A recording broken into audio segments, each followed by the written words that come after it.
roda, e que construiu o que nós vamos ver hoje, que são as alunas do mestrado profissional em entomologia da Faculdade de Saúde Pública. Então, a Bruna, o Everton, que não vai estar hoje aqui conosco, mas ele trabalhou na construção desse evento, a Fernanda, a Marceli e a Tereza. E, então, a Marceli já é formada, já tem o mestrado, a Tereza, a Bruna e a Fernanda estão, então, cursando o mestrado, devem terminar esse ano, e eu sou professora do Departamento de Epidemiologia, sou formada em Estatística e sou sanitarista, né? Fiz o curso longo de Saúde Pública na faculdade, logo que eu me formei, isso foi já há algum tempo, em 78, e agora, então, eu tenho o envolvimento com esse mestrado, sendo a vice-coordenadora do mestrado. Então, eu queria passar para o segundo, por favor, Fernanda. Então, essa roda é a segunda roda que nós estamos oferecendo, talvez alguns dos participantes da primeira também estejam nesta, então nós vamos iniciar contando, então, para vocês como que a gente pretende levar esse trabalho de hoje, né? O segundo, faz favor, Fernanda, o próximo. Então, esse programa de mestrado profissional é um dos programas da faculdade. A faculdade tem 6 programas de pós-graduação, esse é um deles. Nós temos 2 mestrados profissionais e o nosso de entomologia é esse que está aqui com as alunas e trazendo, então, divulgando o trabalho que a gente faz, né? Nosso mestrado tem conceito 4 pela CAPES, esse conceito é importante, né? E quem tiver mais interesse pode entrar lá no site da Faculdade de Saúde Pública para se informar sobre as disciplinas, enfim, como é que funciona nosso mestrado, né? O próximo, então, essa roda, a proposta é que ela funcione em 2 partes. A primeira vai ter uma fala de aproximadamente 20 minutos. No final da minha fala, eu vou abrir uns 5 minutos, assim, para que já é um tempo contado dentro desses 20, para o professor Douglas, que foi o nosso moderador no primeiro encontro e que trouxe grandes contribuições para a discussão. Então, eu convidei e ele aceitou, então, participar conosco hoje também. Depois a gente abre para uma conversa de 40 minutos,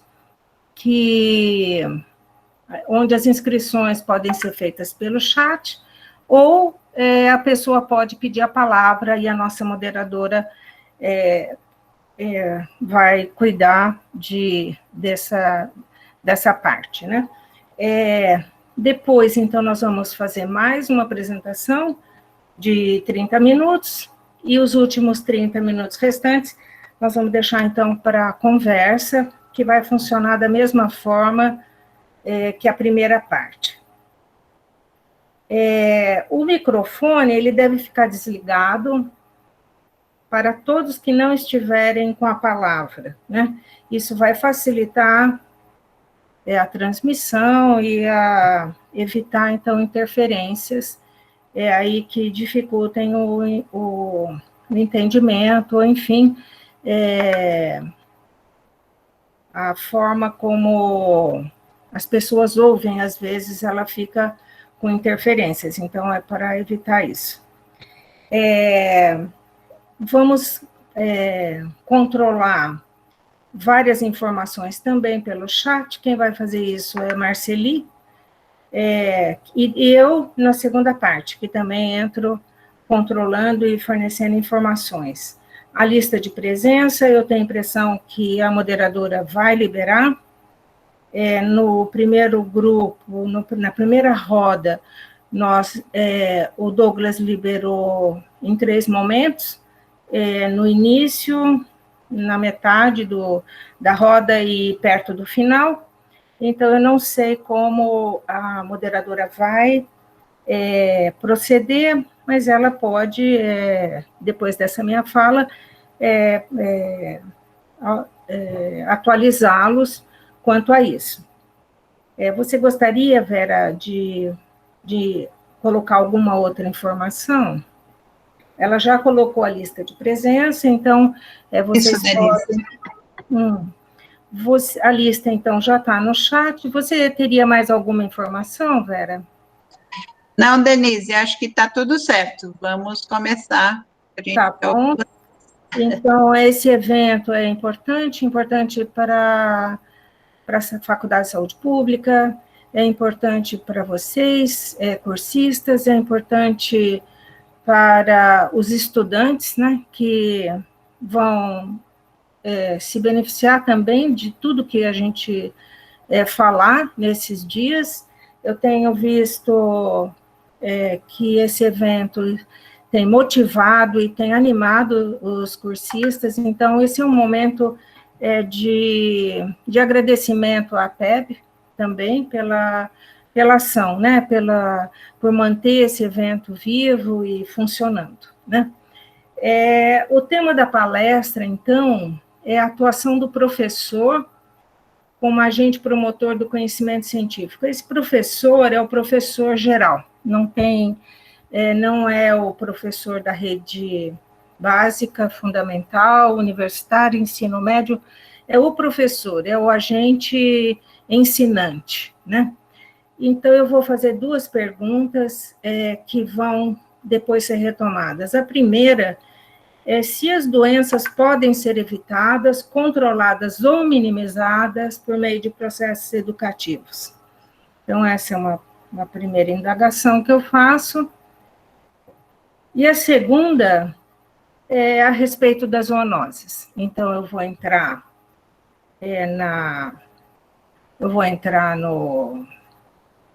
no campo, né, do mestrado profissional e vou também fazer essa mesma pergunta.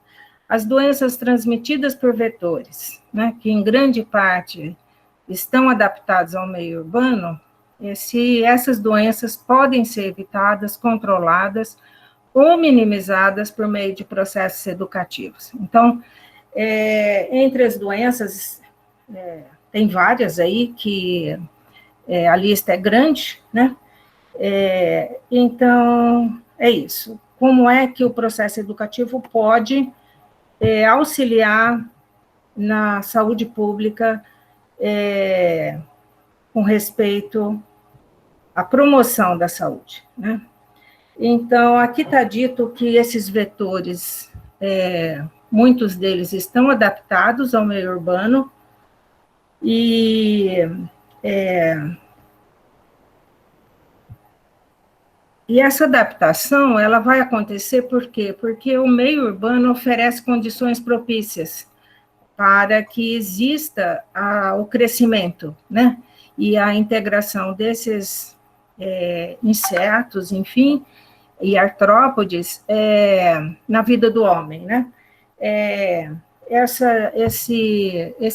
Esses eventos são a existência de abrigo, né?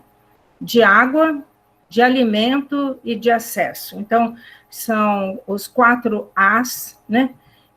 Que nós vemos aí dizendo, escrito, né, sobre a facilidade que nós temos hoje da convivência com esses animais, que se denominam, então, animais sinantrópicos. São aqueles que têm um crescimento impulsionado pela existência dessas 4 características que no meio urbano é bem propício, né? O próximo, por favor. Fernanda, tem um menu aparecendo na apresentação sobre a tela? Será que tem, não? Ou é só na minha? Na minha tela não está aparecendo. Ah, tá. Então tá bom, então é só na minha. Então, o governo, o governo e as entidades governamentais, seja lá de que nível for, né, se for no nível federal, estadual, municipal, propõe, então, e desenvolve ações que permitem o controle, né, dessas doenças transmitidas por vetores e o controle desses animais que se adaptam maravilhosamente ao homem, né, e à vida urbana.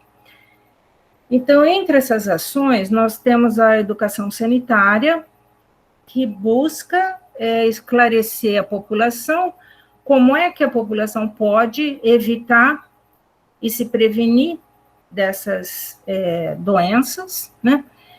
E como é que essas pessoas podem alterar a realidade que eles vivem, porque eles vão ter que lançar mão de ação efetiva para que a proteção aconteça, né? Então, essa educação em saúde, ela não inclui somente a informação e a comunicação, né? Ela precisa incluir um processo, ela precisa desenvolver um processo de tal forma que exista aquisição e reconstrução de conhecimento entre as pessoas. As pessoas precisam rever os seus saberes para incorporar novas atitudes, né? Então, esse processo de mudança que a educação em saúde traz, ela lança a mão do conhecimento técnico-científico, né, dos profissionais em geral da área da saúde, ela utiliza os saberes populares, que são de grande importância, ela precisa também do apoio, né, da academia, das universidades, dos cursos, né, universitários, das pesquisas que são desenvolvidas. Ela lança a mão também dos educadores formais, né? E quando eu falo em educador formal... alguém gostaria de fazer algum comunicado, alguma... Não? E quando, então, eu falo dos educadores formais, eu estou, então, me referindo ao processo formal de ensino e aprendizagem. Então, todas essas áreas, né, esses elementos, eles são fundamentais nesse processo de mudança do indivíduo, né, da sociedade, para que a doença não aconteça, né, as doenças preveníveis, né, não aconteçam. Então, vamos para o próximo, por favor. Então, eu lancei mão aqui, porque o tema envolve também o conhecimento científico. Então, o tema envolve a atuação do professor como agente, né, do conhecimento científico, agente promotor do conhecimento científico. Então, eu lancei mão de um artigo publicado por uma revista internacional, a Vector-Borne and Zoonotic Disease, é um artigo de 2012, né? E é um artigo feito a partir de uma revisão sistemática da literatura que estuda os mosquitos que vivem na Europa, né? Discutem aspectos da ecologia, dos riscos em saúde pública e de opções de controle, né? Esse artigo é uma revisão sistemática que constitui um dos métodos de pesquisa, né? Que tem sido bem utilizado, inclusive atualmente com a pandemia, né, onde muita informação é gerada, muita informação científica é gerada, e as pessoas não têm tempo para ler tudo, né, é muita informação, então a revisão sistemática cuida disso, cuida de organizar o que é publicado e apresentar o estado da arte naquele assunto, né. É um método bem estruturado, por isso esse nome, revisão sistemática, porque segue um protocolo, né, de seleção de artigos na literatura, e de tal forma que confere a esse desenho de estudo possibilidade de ser replicado, quer dizer, ele pode ser repetido e os resultados vão ser semelhantes, se não iguais, né? Então, o próximo, por favor.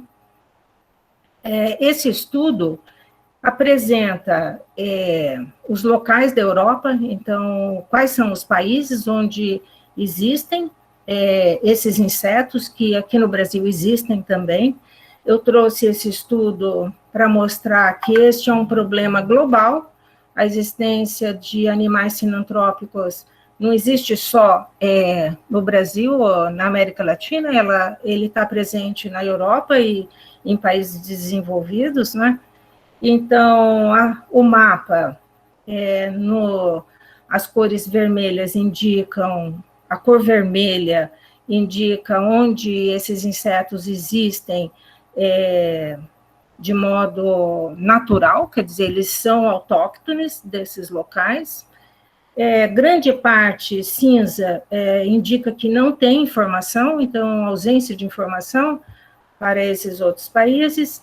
E o que a cor verde, então, mostra que são os locais onde existe, mas não é autóctone, né? É a apresentação dessas espécies ocorre acidentalmente. Então, do lado esquerdo, é apresentado um quadro onde eles apresentam para cada país quais são as fontes, onde é que são os criadouros, por que essas espécies estão lá. Então, aqui, eles estão mostrando para o Aedes albopictus, Aedes aegypti e outros parecidos, né, outros dessa mesma espécie. Então, eles mostram a importância, por exemplo, essa cor escura, ela fala do comércio de pneus usados, por exemplo, né? Esse segundo, que é o achuriado, também escuro, tanto o comércio de pneus usados, como de um tipo de bambu, né? Comércio de bambus. Depois eles falam da importância do transporte público e privado, né? Transporte rodoviário, né? No chão, né, eles não estão falando do transporte aéreo, terrestre, né? Eles estão falando do transporte terrestre. E depois, então, eles falam que também tem as rotas que eles não conhecem, eles não sabem muito bem por que ocorreu. E depois eles localizam essas cores brancas dessa tabela do lado esquerdo, do lado direito da tela, onde eles não encontraram a espécie por algum motivo. Então, vamos para o próximo. A terceira tabela que eles apresentam, eles falam o que eles encontraram na literatura a respeito dos métodos de controle. Então, eles mostram o método do uso de inseticida, e eles vão dizer que a literatura revela que nem sempre é muito eficaz esse uso, porque logisticamente é trabalhoso, porque o uso de inseticida mata não só o inseto de interesse, mas outras espécies importantes, porque pode gerar resistência, né? E quando são atitudes individuais, por exemplo, o uso de inseticida no domicílio, ele só tem um efeito local, ele não tem um efeito comunitário, né? Ele não consegue proteger a comunidade. Então, a próxima. E aí o estudo, então, mostra por que a educação em saúde pública é efetiva, né? Ele fala da possibilidade de informar a população sobre os riscos, de mostrar como que é possível controlar o doente, né? A pessoa que está infectada, e não permitir que outros mosquitos piquem essa pessoa e eles se contaminem e disseminem a doença, né?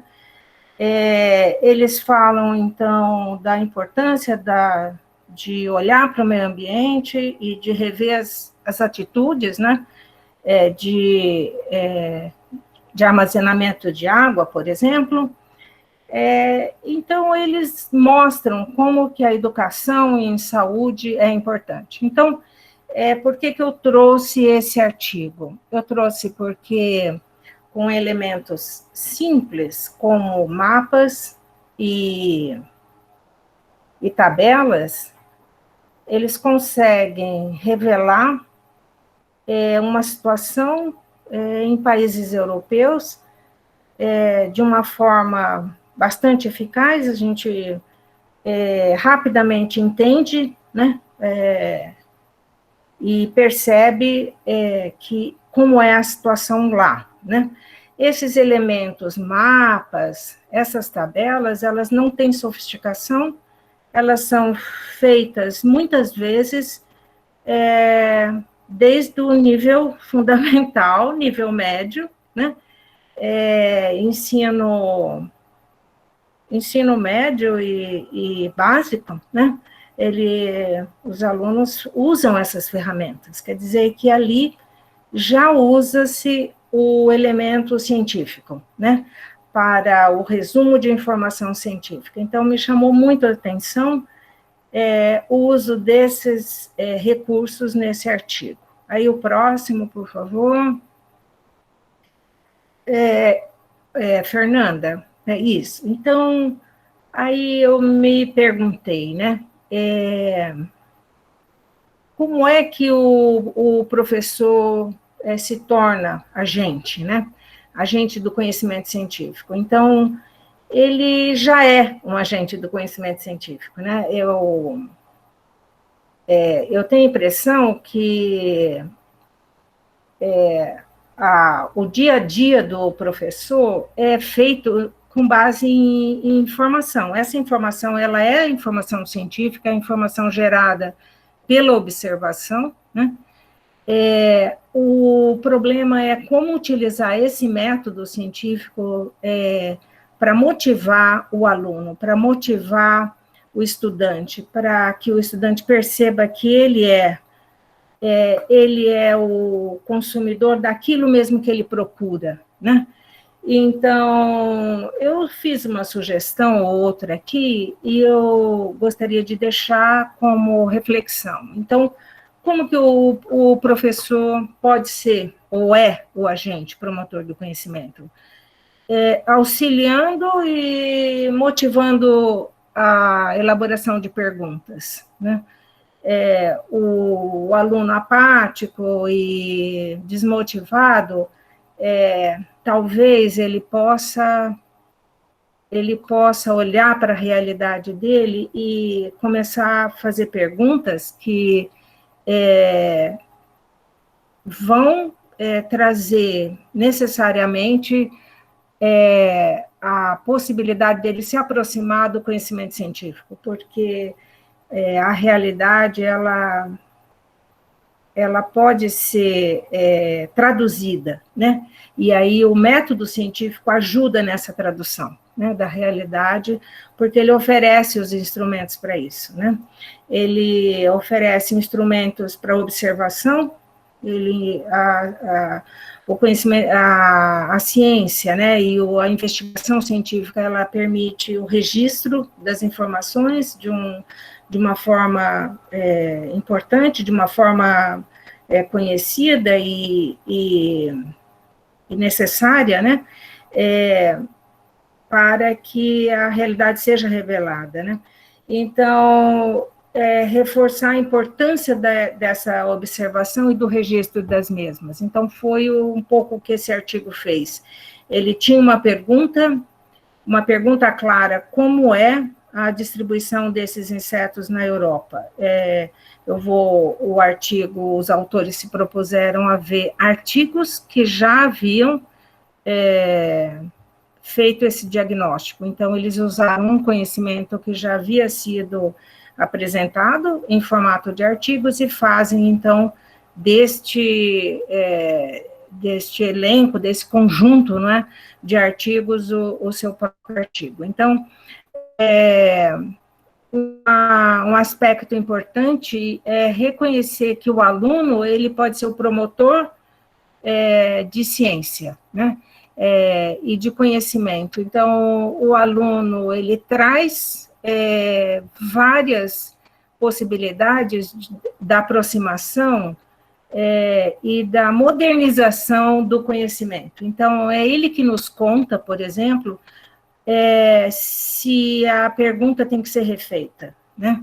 É ele que vai nos instigar a fazer novas perguntas também, né?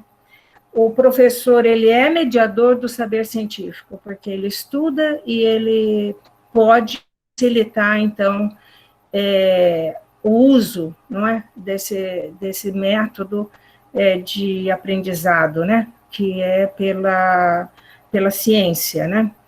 E aqui a última eu falo que da possibilidade da utilização da abordagem científica para a construção do conhecimento, quer dizer, sabendo que o conhecimento científico ele é pautado na construção, né, de conhecimento que é possível ser reproduzido, então ele ganha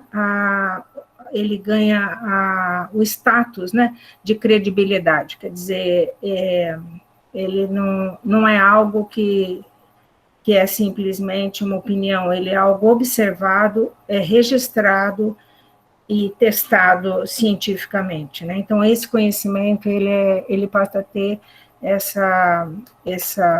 esse aspecto, né? Essa propriedade da validade, né?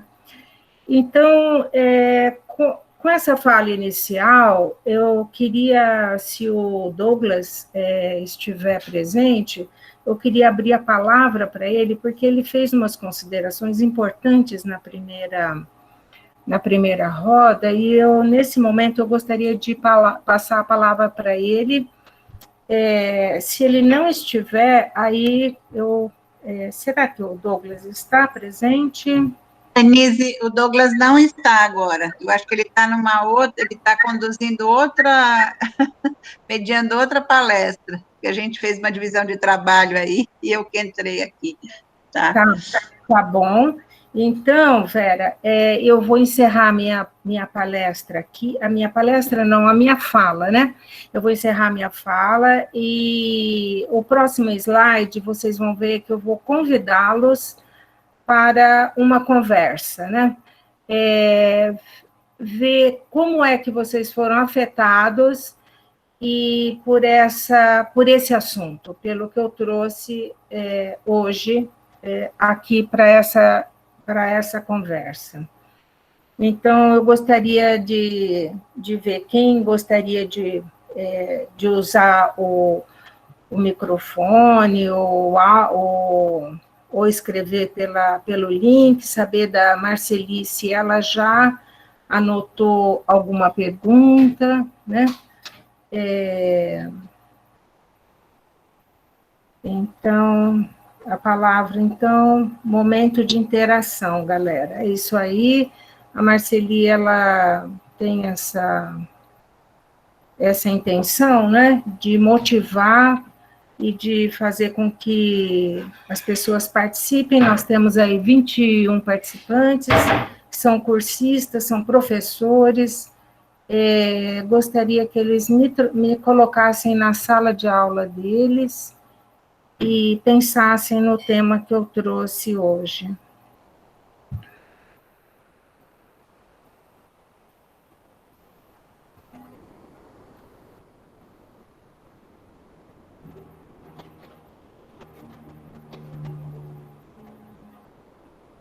Marceli, está com a mão levantada. Pode se manifestar. Boa noite, pessoal. Espero que vocês estejam bem aí, aproveitando a palestra essa interação da professora e tantas informações interessantes, né? Então, quando a gente fala da atuação do professor como essa ferramenta poderosa de instigar, de trazer à tona o conhecimento científico, que muitas vezes já é uma realidade do dia a dia, do cotidiano do aluno. A gente só precisa despertar isso, né? Trazer à tona. Então, o que a gente queria saber de vocês nesse momento é, por exemplo, o que vocês encontram de dificuldade, por exemplo, para abordar determinados temas dentro da estimulação da ciência, porque, por exemplo, como professora do curso de pedagogia, ano passado eu tive o prazer de ministrar uma matéria chamada Ensino da Metodologia de Matemática e Ciências, né, de primeira a quinta série. E aí, desde esse primeiro momento, é um dever do professor agir como um instrumento instigante das crianças, né, para proporcionar e dizer para elas, olha, a ciência ela não está lá no livro, ela não está naquele desenho científico mirabolante ou cheio de coisas, ela está no seu dia a dia, são as coisas que você faz junto com a sua família, né? Então a gente queria saber de vocês, aproveitando todo esse papo que a professora acabou de trazer à tona aqui com a gente, né? O que vocês acham? Então, eu estou aqui no chat dando suporte, né? Manifestem-se que a gente traz isso aqui para discussão nesse momento. Obrigada, professora.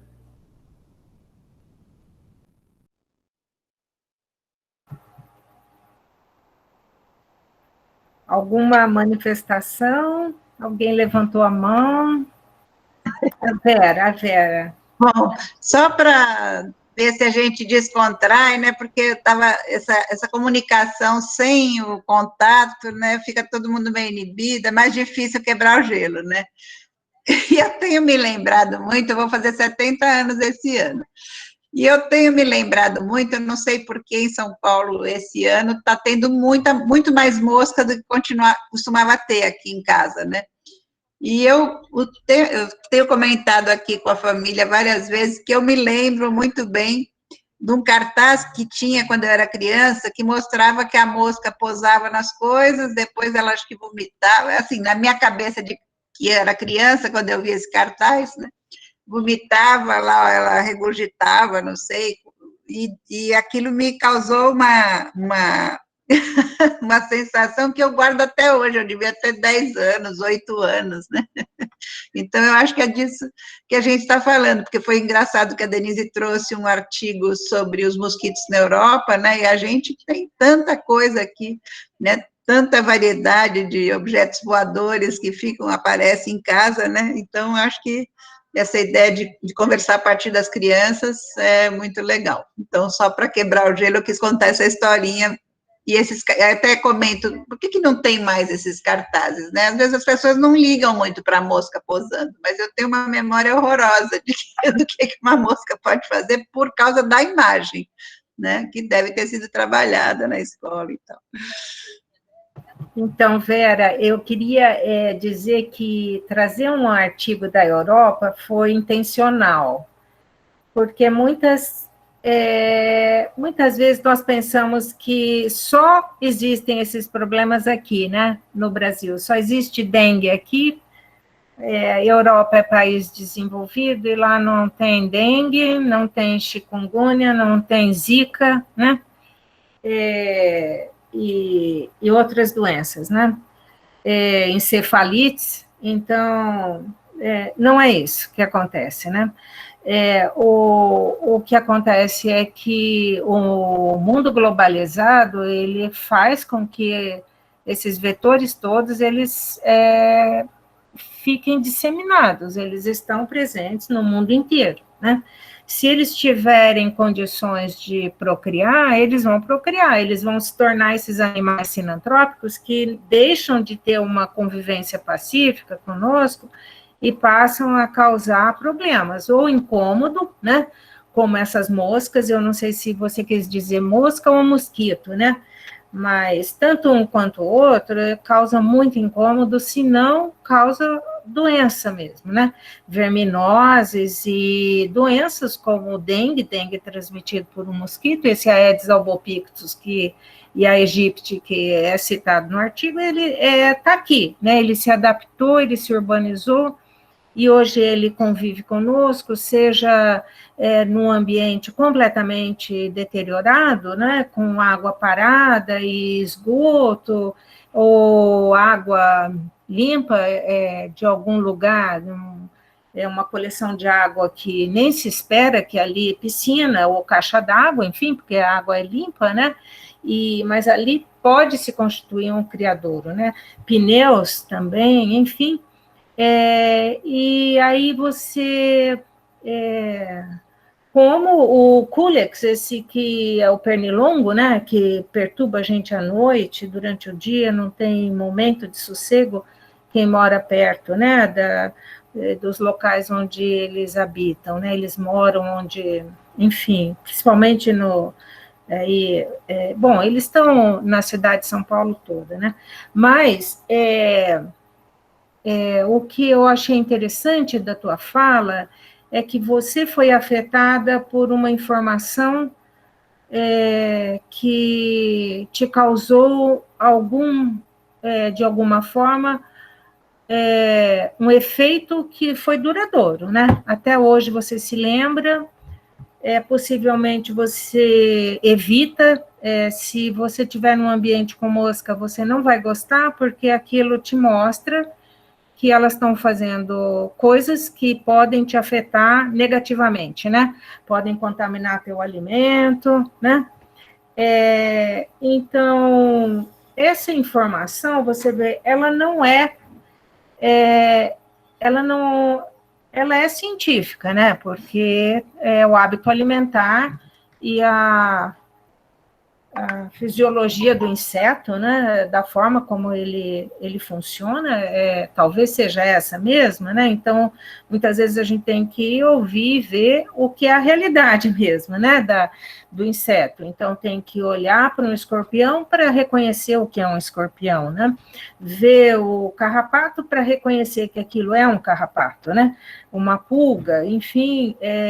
Então, agora, a pergunta é assim, será que o meio urbano ele convive com coisas que ele está próximo, de fato, a ponto de reconhecer, né? Como que ele vai reconhecer o efeito desses animais na sua saúde, se eles não recebem essas informações ou se a forma como eles recebem não permite que eles façam uma revisão da forma como eles estão tratando o meio ambiente e facilitando a existência, né? Porque eles se tornaram sinantrópicos porque existe a condição para isso, né? Então, aqui, eu queria ver se tem mais alguém querendo falar, porque a roda é de conversa e eu preciso ficar um pouco quietinha agora, né? Então, tem uma pergunta aqui, como trabalhar com alunos do Fundamental 2, né? Isso é a Bárbara que está perguntando, eu sou estudante de graduação do curso de Ciências Biológicas em Diamantina, da Universidade Federal, e na minha regência tive dificuldade de trabalhar com ele sobre moscas, principalmente uma aula prática. Então, o ensino fundamental 2, nós vamos ter uma apresentação da Fernanda, ela vai mostrar um trabalho, talvez seja fundamental 1, né, Fernanda, que você trabalhou. Fundamental 1, mas eu tenho uma sugestão para trabalhar com moscas no Fundamental 2, porque eu já fiz. Então, você gostaria de falar agora, Fernanda? Quando eu fiz o trabalho com moscas do Fundamental, eu trabalhava no laboratório na época, né? E eu achei que foi mais fácil, quando a gente estuda biologia, a gente fala sobre como surge a vida, né? E a gente passa por diversas teorias. E aí eu achei mais fácil ir pelo caminho de uma teoria antiga que tinha, eu não lembro de cor o nome agora, eu lembro, do surgimento, geração espontânea, que se acreditava que se você juntasse certos tipos de coisas, os ratos se criariam sozinhos, né? E aí eu usei nessa teoria porque tem gente que acha até hoje que as moscas se criam da carne podre, né? Então, o que eu fiz foi um trabalho um pouco arriscado, né? Peguei uma carne podre, cobri com uma tela e as moscas começaram a chegar. E aí tem diversas maneiras que você pode conduzir. Você pode fazer uma aposta com os alunos, né? Eles são competitivos quando eles estão no Fundamental 2, é o que eu faria, né? Eu fiz um relatório na época, mas o que eu faria hoje seria uma aposta, né? Então, em quanto tempo essa mosca vai surgir, em quanto tempo, enfim, por que ela surge, explorar nesse sentido.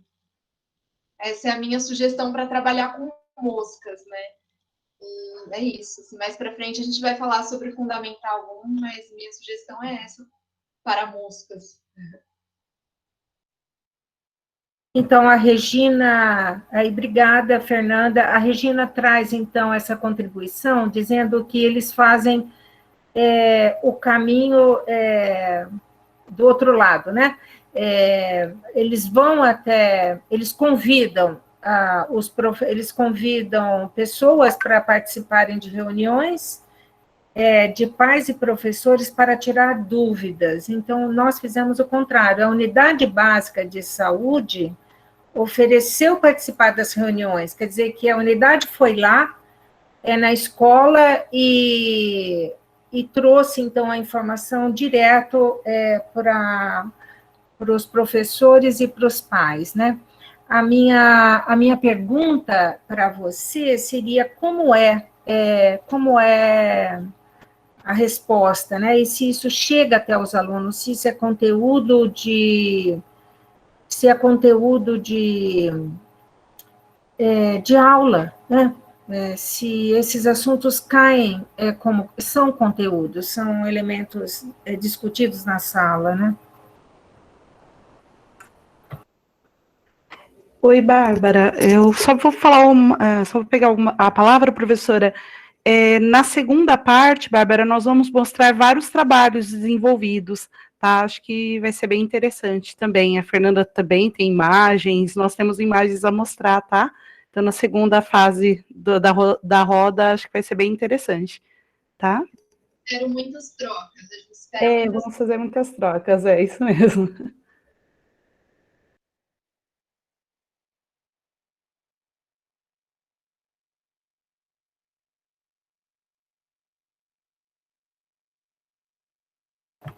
Eu queria saber se vocês acreditam acreditam na seguinte frase, que os estudantes, eles são bons disseminadores de informação para os membros das suas famílias e para a sociedade. Vocês acham que eles são bons educadores eles mesmos?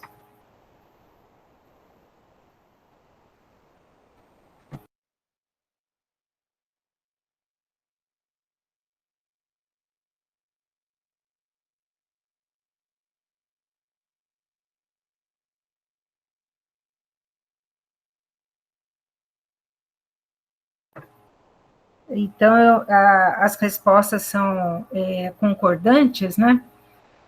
São ótimos. São... legal.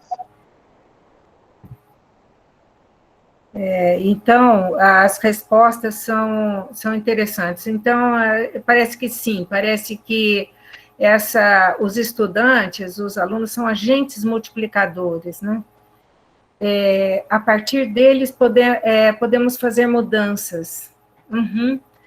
É verdade. Então, para que a mudança ocorra, eles precisariam, então, incorporar, não é? Incorporar o conhecimento, né? Eles conseguem convencer a família a participar de projetos feitos nas escolas, é verdade. Eu mesma aprendi a não escovar o dente com a torneira aberta por causa do meu filho, né? Então, que ele realmente não me deixou mais fazer isso, e eu passei a perceber a importância de não desperdiçar água, né? A Vera, então, pergunta como que a gente pode estimular, né, para que eles sejam agentes, né? É uma boa pergunta, né? Então, se eles podem ser agentes, como? Como que a gente estimula, né? Convencimento, a parte mais bacana é ver eles aprendendo e depois querer ensinar para sua família. É verdade. E os professores, eles são agentes multiplicadores de conhecimento? O que é o docente? O que é o professor?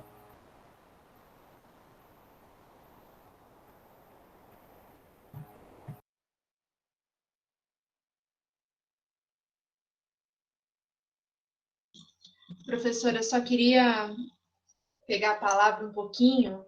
Quando esse ensino é eficaz, a gente estimula esse aluno a mudar suas atitudes frente a alguns problemas ou algumas coisas, né?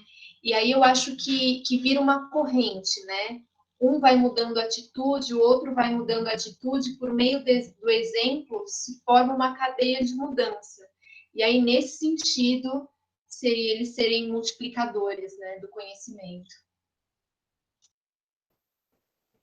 Bárbara, Regina, vocês gostariam de compartilhar uma experiência que vocês tiveram? Via áudio? Eu sou aluna ainda, então eu tenho só regência quando eu tenho que desenvolver alguma atividade na escola com os alunos. Aí é mais, assim, uma por período. Mas o que Entendo. eu acho muito interessante, principalmente nas escolas, assim, nos bairros precários, qualquer coisinha chama a atenção deles, e aí eles não têm uma base de família muito boa, porque por Entendo. contexto da família, assim, onde que se localiza e tudo mais. Sim, E aí eles querem porque querem ter atenção para poder replicar o conhecimento. Eles têm os sim, conhecimentos dele e o professor tem um conhecimento científico. E sim. aí é uma troca de informações bem bacana que gera dentro e fora da sala de aula, né? Entre o professor e o aluno. Entendo. A Vera também levantou a mão. Então, eu acho que a conversa sempre fica mais gostosa quando alguém conta algum caos, né? Então, por isso Sim. que eu pus aquela pergunta lá, se tem alguém que quer compartilhar uma... Porque eu fico pensando, tem projetos fantásticos de professoras e professores, que eu tenho ouvido vários aqui nesse encontro, né? Projetos como, eu não me lembro, alguém comentou aqui. E aí, eu teria uma pergunta assim, porque a palestra era, né, o professor e o profissional do SUS, mas existe algum mecanismo, por exemplo, centro de saúde na região e a escola pode procurar o centro de saúde para fazer esse projeto junto, acho que, não sei se isso é uma pergunta interessante, né, mas enquanto o pessoal não se anima a contar algum caos aí. Então, Vera, eu vou fazer a seguinte sugestão. A forma como a gente tinha organizado a roda seria primeiro fazer, então, essa apresentação inicial do método, né, da ciência, né? A ciência como promotora do conhecimento, né? E a segunda parte, então, nós vamos passar para o serviço, né? Para o serviço de saúde, e nós vamos passar para as experiências das mestrandas como professoras, né? Então, no mestrado profissional em entomologia, nós temos lá pessoas que estão no serviço, estão no SUS, né? Como a Tereza, é enfermeira e trabalha no SUS, e a Fernanda e a Bruna e o Everton, né, que não pôde comparecer hoje, eles são envolvidos com o ensino, né? Eles são do ensino fundamental, ensino básico, né? E aí eu gostaria que, então, a gente continuasse. Então, aqui a Regina Célia fala que na escola que eu trabalhei, começamos a fazer projetos sobre o material reciclável e também sobre a importância do plantio de árvores frutíferas. O que era para ser apenas um mês passou a ser mensal e por vários anos. Que excelente, né? Então, aqui nós temos a contribuição dela mostrando que o conhecimento gerou uma modificação, né? Gerou uma ação. Esse meio ambiente foi modificado, né? Foi modificado com vida nova, né? E que eles devem ter aprendido muito, escolher a fruta, que fruta plantar, enfim, então é um projeto que está lá e o mundo está sendo melhorado aí nesse espaço, né? É um espaço que está se beneficiando de algo que iniciou na sala de aula, né? Então, eu gostei demais desse projeto, né? Então, se vocês concordarem, eu vou passar a palavra, então. A Vera levantou a mão. Você levantou a mão, tá ainda... Vera, você gostaria de falar? Oi, Denise, não, eu esqueci de abaixar, desculpa. Ah, tá bom. Então, eu vou passar... Tá ótimo. Então, ele fala que alterou a qualidade de vida dessa comunidade, com certeza, porque imaginem a quantidade de informação que não foi gerada com esse projeto, né? A pessoa tem que olhar para o solo, tem que se perguntar como é que uma planta cresce, como é que ela se alimenta, né? Então, ela pode, daí, ter uma vivência, né? De algo que ela fez e que ela vê crescer, né? Algo concreto, então ela transforma algo do papel em algo concreto, e até comer essas frutas aí, jabuticaba, amora, né? Seja a fruta que tiver sido plantada, né? Então, gostei muito, viu, Regina? Então, eu vou passar a palavra para a Tereza, para continuar, então. Nós estamos basicamente na metade da nossa roda, então, vamos lá, Tereza, obrigada, viu?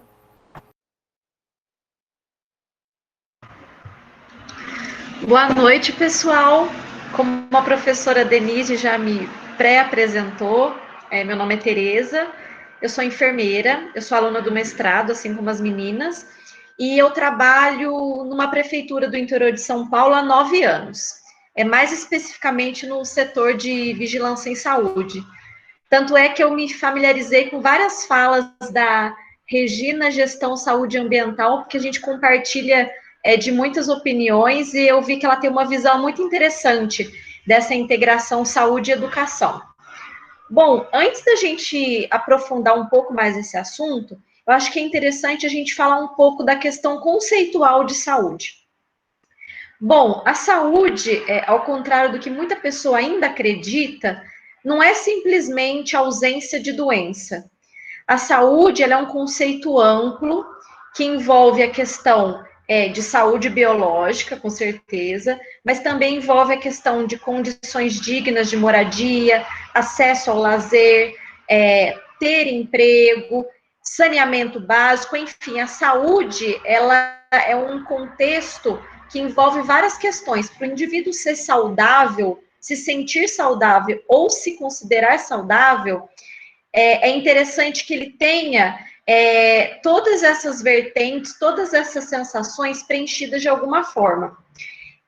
Como nós sabemos, o sistema de saúde do Brasil é o SUS, que é o Sistema Único de Saúde, que foi criado em 1988, e desde então rege toda a estrutura de saúde nos 3 níveis distintos, no nível federal, no nível estadual e no nível municipal.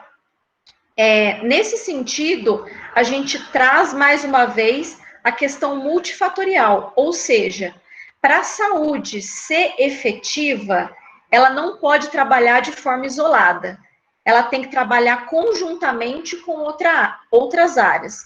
Então, por exemplo, se existe um comitê municipal de controle da dengue, não basta a saúde participar, a vigilância ambiental tem que participar, o controle de zoonoses tem que participar, os serviços hospitalares têm que participar, unidades básicas de saúde, laboratórios, serviços públicos, gestão ambiental, enfim. Em saúde, a gente sempre tem que pensar em uma questão, uma intervenção integrada. Aprofundando um pouco mais no tema específico desse curso, a gente entra na questão da educação em saúde.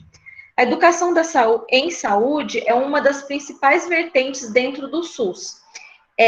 tanto voltada para a capacitação dos agentes de saúde, dos profissionais de saúde, como para que a própria comunidade se empodere de conhecimento e tenha a possibilidade de mudar as suas práticas, que a educação, de fato, seja transformadora e não seja algo unilateral, em que o agente de saúde passa para a comunidade, ou a educação passa para a comunidade. Seria uma troca de experiência e a partir de cada diagnóstico local seria feita uma intervenção diferente. Quando a gente fala em educação em saúde também, a gente já traz um pouco mais também para a questão de abordagem educativa. Então, por exemplo, você pode introduzir o assunto de educação em saúde para dentro do ambiente educacional. E esse evento vai falar muito sobre isso, inclusive as meninas vão dar exemplos práticos depois sobre isso.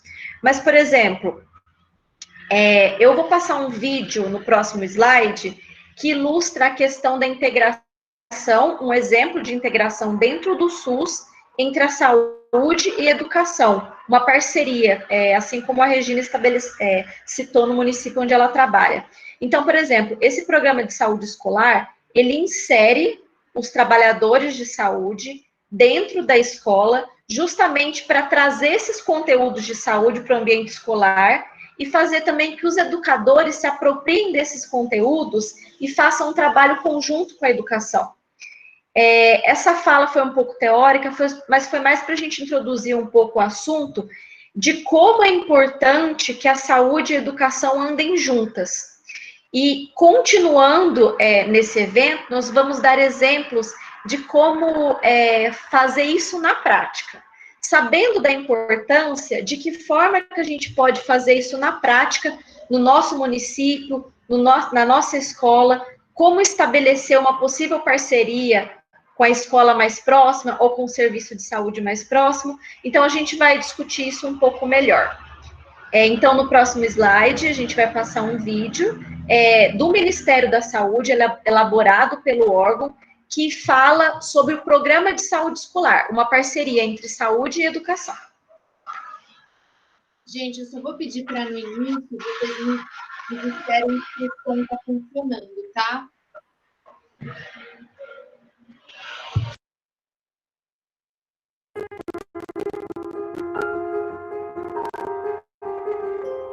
Quem é que não quer ter um filho saudável, né?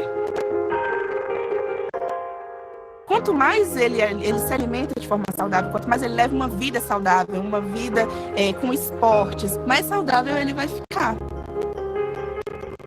Criança, se a gente ensina de pequenininho, e eu sou mãe de 3, eu sei que é assim, ela vai crescer um adulto saudável, né?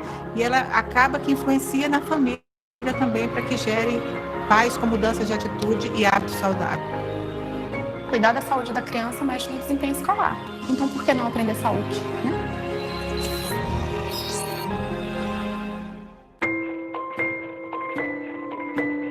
O programa de saúde na escola é uma proposta de integração entre o setor saúde e entre o setor educação. Ele traz a oportunidade de, além de integrar, promover saúde, fazer prevenção de doenças. A criança é o instrumento que a gente tem para levar a promoção da saúde, de hábitos de vida mais saudáveis, adequados, para a família, para a comunidade. O programa ele é composto por 12 ações. Entre essas 12 ações, eles decidem quais são as prioritárias para aquele público, tanto para a escola quanto para a equipe de saúde, o que é viável, o que não é viável. O Programa Saúde na Escola faz parte aqui da nossa escola desde 2017, né? E a gente trabalha a parte da nutrição e ações voltadas para a odontologia. A gente vai nas escolas, né, passa um filme para as crianças, faz uma palestra, fala da importância da escovação, quantas vezes tem que escovar, como que eles devem remover a placa, para remover a placa com eficiência. A passar o fio dental, a gente entrega os kits, né, para eles. No kit tem creme dental, fio dental e escova. E também fala da dieta. Uma das ações, ele visa a questão da promoção da alimentação saudável e a prevenção de sobrepeso e obesidade. Evitar o consumo excessivo de açúcar, de sal, de sódio é uma preocupação que a gente tem. A gente acha que carinho é só afagar, né? Só beijar, abraçar, mas não é. Carinho é tudo aquilo que você oferece para a criança que vai participar de alguma forma no crescimento dela. A caderneta da criança, ela acompanha a criança na infância toda. A gente tem saúde bucal. Está escrito ali desde a horinha que a criança nasceu, o que aconteceu nos primeiros momentos. Tem um elenco de informação rico ali para a família.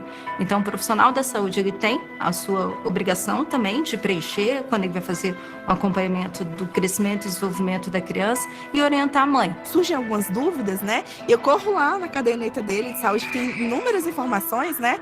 E dou uma olhadinha. Com essa parceria, vamos dizer assim, da família, escola e saúde, ajuda, né, o crescimento familiar, o crescimento da criança, esse complemento da educação. Quando tem algum movimento assim na escola, elas chegam sempre tentando ensinar pra gente também. Não, pai, hoje eu aprendi isso na escola. E isso vira um ciclo, né? De aprendizagem e ensinamento também, né? Eu aprendi muita coisa, que não pode comer muita besteira, que tem que comer mais alimentos saudáveis, tem que aprender, eu aprendi a escovar os dentes bem melhor. Isso é fundamental, a gente que é mãe, a gente sabe disso, né? Quando o filho, quando é ensinado na escola, a primeira coisa que ele chega em casa, ele quer falar dentro de casa o que ele aprendeu. Ele chegou em casa e falou assim: mamãe, eu aprendi como escova o dente na escola. Vem cá que eu vou te ensinar. Quando ele aprendeu sobre consumo consciente, nossa, foi de torneira em torneira para saber se estava vazando água. E vai muito além do que a gente espera da escola, né? As ciências, as exatas, as humanas. Vai muito além. Ele está aprendendo coisas que ele pode levar para a vida. A gente direcionar esse esforço todo para a educação infantil é fundamental. A gente trabalha para que as crianças que estão aqui conosco aprendendo os bons hábitos, né, sendo influenciadas positivamente pelas boas ações do programa Saúde na Escola, né, se tornem adultos, né, mais felizes, mais saudáveis, né, e capazes de continuar levando os ensinamentos por toda a sua vida, né? É minha herança, né? Minha herança no mundo. É o que eu vou deixar para as próximas gerações.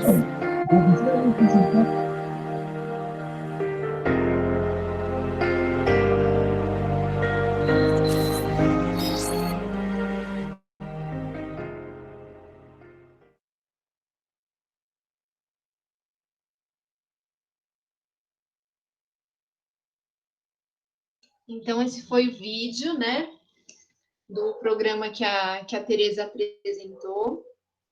Vamos para o próximo.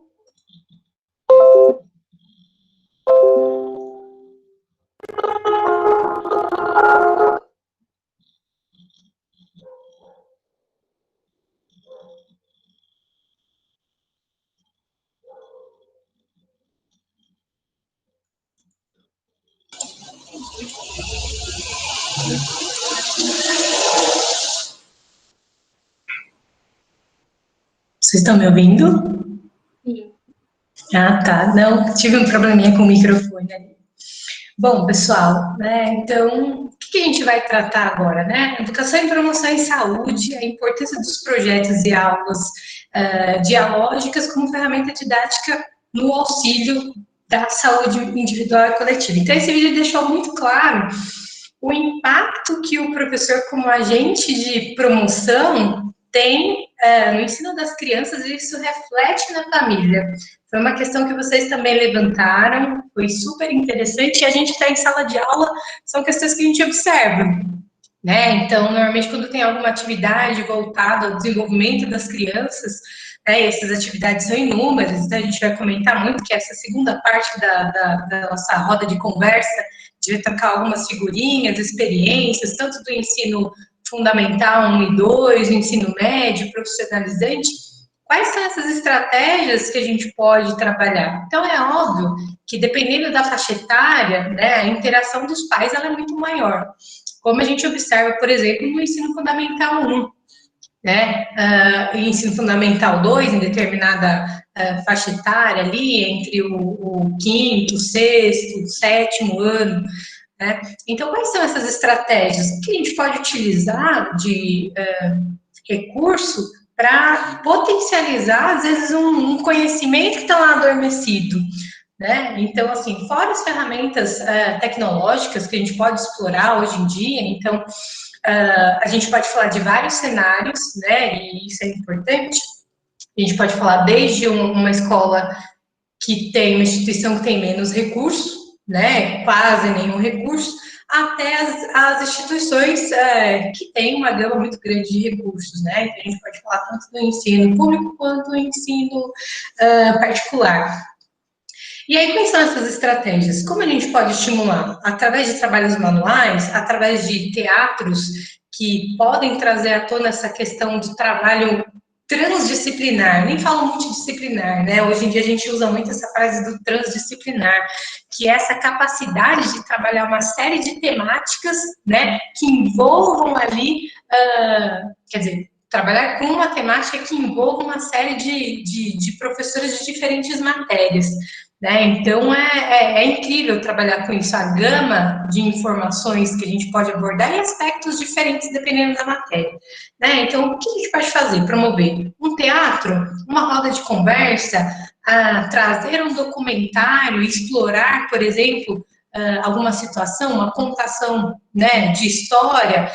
Marcelo, você está falando isso porque é muito mais fácil trabalhar com jovens e adolescentes e com crianças pequenininhas. Como a gente trabalha isso? Então, a gente tem que levar muito em consideração a maneira da expressão, né? Quais são as capacidades de expressão dependendo da faixa etária? Então, para os pequenininhos ali que estão na fase do letramento, a gente usa o quê? Recursos, muito bem, vocês estão colocando aqui, ó, fantoches, teatrinho, gibizinho, desenhos, né? Então, um relato ali através das figuras, pinturas. Então, tem uma série de estratégias que a gente pode utilizar para promover esse conhecimento. Então, vejam no vídeo uma parte que fala sobre saúde bucal, que desde os pequenininhos do primeiro ano, a gente começa a estimular então, a importância da saúde bucal e os impactos que isso gera. Então, olha, se você se alimentar, não escovar o dentinho, né, bichinhos vão ficar lá, e na segunda série essa abordagem já fica diferenciada, então os bichinhos já começam a virar micro-organismos. Lá para o 5º ano, esses micro-organismos eles já são ali separados em patógenos que vão causar as doenças. Então, é abordagem de acordo com a faixa etária. Então, a gente tem uma série de estratégias, tá? Projetos. Então, esses projetos também podem ser trabalhados durante todo o ano, né? As meninas também, vamos comentar sobre uma série de estratégias interessantes, tá? O pessoal está colocando aqui, ó, leitura de livro, uso de fantoches, teatro de fantoches, com relação a experiências com dengue. Então, a gente usa desses recursos, né? E muitos outros. Então, a criatividade voa nessas questões, né? Se vocês quiserem... quando a gente fala também de um assunto importante, a gente pode comentar, não sei se é uma realidade para vocês podem comentar aqui no nosso chat, né, sobre projetos de iniciação científica, né, o que seria isso? Então, tem algumas escolas que trabalham forte com essa vertente, que é começar a introduzir o aluno dentro de um aspecto, a gente fala que é uma linguagem acadêmica, né, então, para ele entender os processos da metodologia científica, como se ele fosse um pesquisador, como se ele fosse o desenvolvedor de algum estudo, né, então, isso tem sido trabalhado com uma certa pegada diferenciada em alguns colégios, então, é importante, se você já utiliza esse recurso de iniciação científica, falem aqui pra gente, e se vocês têm dúvidas, também querem saber como pode trabalhar isso, também perguntem aqui, a gente está aqui interagindo com vocês, tá?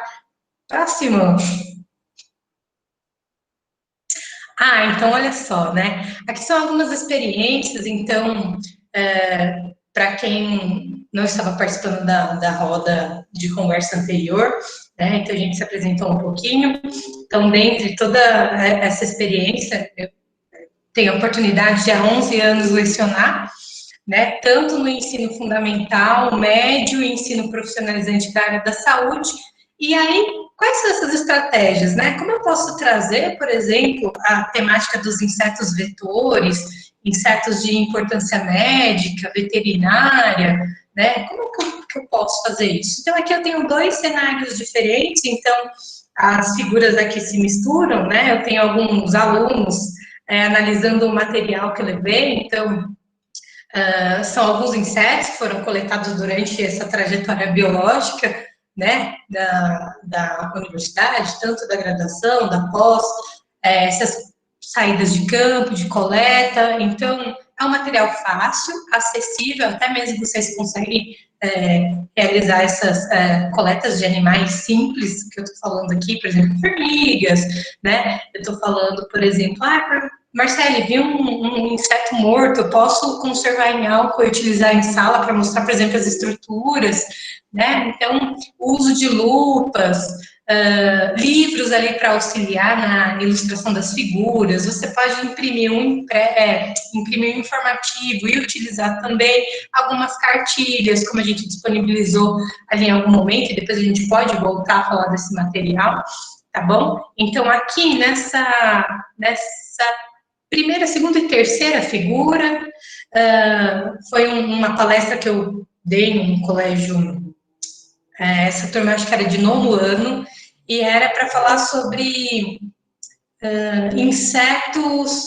Na verdade, assim, uma professora de ciência, ela estava trabalhando com um cenário ali transdisciplinar sobre entomologia forense, ciências forense, investigação criminal. Então, ela criou todo um cenário e ela me chamou para dar essa palestra de entomologia forense para eles, porque ela criou um estudo de caso. Então, ela criou uma situação, uma cena do crime, onde eles encontrariam alguns insetos, moscas, besouros, mosquitos. Então, ela me convidou para fazer essa interação com esses alunos. Então, eu levei um material. Então, veja que a gente estimula ele de todos os lados. O estímulo visual, o estímulo de conversa, que gerou um debate, tá? O estímulo tátil, eles pegaram os insetos, então muitos eu tirei para eles observarem os de maior tamanho, outros que podiam ser analisados através da lupa, levei esse material, livros ilustrativos, e também é muito importante oferecer para eles materiais alternativos, né? Então, Marcele, nossa, professora, eu gostei tanto dessa aula, onde eu posso encontrar mais informações? Então, também fornecer e estimular essa sede de conhecimento que muitos alunos têm através de uma aula que foi bem montada, que foi bem planejada, né? Aqui também tem uma outra situação, né, de alguns alunos da área da saúde, que também é o nosso dever falar, por exemplo, sobre doenças negligenciadas. Tá? É importante, por exemplo, esse curso em específico é um curso que normalmente as pessoas torcem um pouco o bico, né? Então, isso é uma maneira de expressão, então as pessoas não gostam muito, que é um curso de auxiliar de necrópsia. Então, obrigatoriamente, são pessoas que vão trabalhar com o pós-vida, o óbito. E muitas vezes você precisa, então, ali junto com o médico legista, identificar algumas características com relação ao óbito, e isso pode estar associado, por exemplo, com alguma doença, como muitos casos, já trabalhei, Chagas, por exemplo, né, como as meninas abordaram da outra vez. Então, quais são os aspectos? Então, eles vão trabalhar com o efeito final, né, o que aconteceu? Olha, aquele indivíduo desenvolveu a doença e causou aquela lesão no órgão. Mas, para isso, eu acho importante fechar tudo o ciclo, né? Então, contar para eles quem é o barbeiro, o que acontece, o que é a vetorização de doença, o que é um agente etiológico, o que é um agente transmissor, o que é um agente etiológico, enfim, coisas desse tipo. Então, essas aulas expositivas, elas são muito importantes nesse processo. Pode passar. E aqui tem uma outra situação também, né? Então, quem participou... Aí é um museu do Instituto Biológico, tá? Um museu ali onde tem o maior... reconhecido como o maior zoológico ali de insetos vivos, né? Chamado de zoológico, mas na verdade é uma coleção muito interessante, tá? Atualmente, por conta do quesito pandêmico, não está aberto lá, mas normalmente fica aberto e disponível para toda a população, né? Então, o que tem lá? Bom, lá tem basicamente tudo relacionado aos insetos, insetos de interesse em saúde pública, tem uma parte lá, insetos de interesse para a área de alimentos, a gente tem também a área agrícola, então aborda uma série desses quesitos e lá eles podem ter essa experiência de pegar o bicho, de ter o contato com o bicho, de enxergar ele em tamanho real, de ter essa informação, da onde esse bicho vem, como eu encontro ele, se o contato com ele já vai me gerar um dano. Então, levar os alunos para esse local foi uma experiência super interessante, onde eles puderam ter esse contato real, né? E ali a foto do cantinho, você fala, nossa, Marcela, o que é isso? Aquilo ali é um bicho-pau, né? Então, lá nesse local, eles têm a oportunidade, é um trabalho que é feito desde criancinhas até adultos, né, jovens, adolescentes, onde eles podem realmente interagir. Então, vejam a quantidade de recursos que a gente utilizou, né? Então, o visual, a conversa, o tátil, enfim, todas essas estratégias são super importantes para que a gente reforce os conceitos, posicione o aluno como um agente, né, ali de conhecimento e de disseminação da informação. Essa experiência, para a gente já está habituado, é uma experiência muito comum, mas para eles fica muito marcada. Então, por exemplo, você encontra um aluno que passou por uma experiência dessa 4, 5 anos depois, e ele falou assim, professora, eu nunca esqueci daquela aula que você levou a gente para o museu, sabe? Nossa, foi muito legal, e aí eu contei para minha mãe, falei para o meu primo ir, etc. E tal. Então, é assim que a gente traz o conhecimento científico, né? Porque a ciência é uma ferramenta que deve ser acessível para toda a população. Pode ir. Agora é a Bruna. Olá, pessoal, boa noite. E só fazendo um complemento à fala da Marceli, o Planeta dos Insetos, ele está disponível também de forma, um tour virtual, tá? Eu até deixei aqui no chat, eu não sei se ele está aberto agora por conta da pandemia, né, e essa mudança de fase vermelha, fase amarela, mas é uma opção muito interessante, então, se vocês puderem depois visitar, é bem legal, é gratuito, a visita presencial é gratuita também, né? Então eu acho muito interessante, porque assim a gente consegue convencer melhor, né? Às vezes uma coordenação de direção a levar os alunos. Bom, na mesma linha de fala da Marceli, eu trago algumas experiências com os meus alunos, né? Então, uma das maneiras, né, que eu verifiquei para conseguir trabalhar com ciências na escola foi tentar montar um clube de ciência, né? Então, é uma outra alternativa. Então, você pode tentar inserir dentro da sua aula ou montar um clube de ciências. Nesse clube, você acaba tendo alunos que têm um pouco mais de interesse pela ciência, né? Não desclassificando os demais, mas você acaba, quando você monta um clube de ciência, você verifica um grupo que estimula o próximo, né? Já trabalho com esse grupo há mais de 5 anos, e nessa atividade que vocês estão vendo agora, nós não tínhamos um recurso muito grande na escola, né? Então, nós não temos, por exemplo, uma horta. Na verdade, as imagens que vocês estão vendo de plantas são plantas das tias da higiene, né? Então, é uma área específica, um corredor ali, onde elas começaram a levar algumas das suas plantas.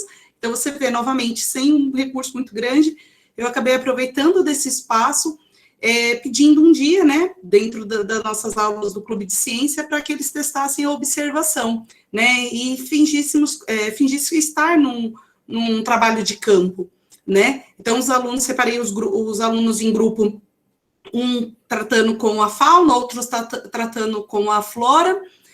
Hoje a gente tem o celular como um recurso muito interessante, dentro dele a gente tem diversos aplicativos que a gente consegue identificar as plantas e alguns insetos, lógico, não de maneira tão específica, mas já te orienta um pouquinho, né? E foi exatamente o que esses alunos fizeram, tá?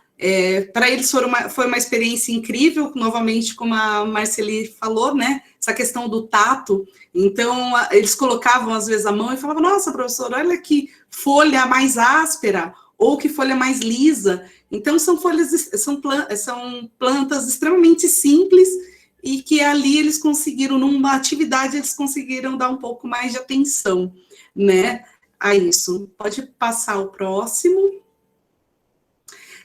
Eu também desenvolvo alguns projetos específicos na escola. Esse foi um que a gente até nomeia como iniciação científica mirim. A professora citou no chat o apoio que a USP dá também aos mirins, né? Então, vejam depois, a Tereza deixou um link para que vocês consigam verificar, né, essa tal proposta de extensão da USP. Esse eu não foi vinculado à USP, foi um projeto individual que a gente fez lá na escola também, onde os alunos nomearam Cuidando da Natureza. Então, eu tenho aqui a coordenadora da turma, que foi muito importante esse apoio, né, e os 3 alunos.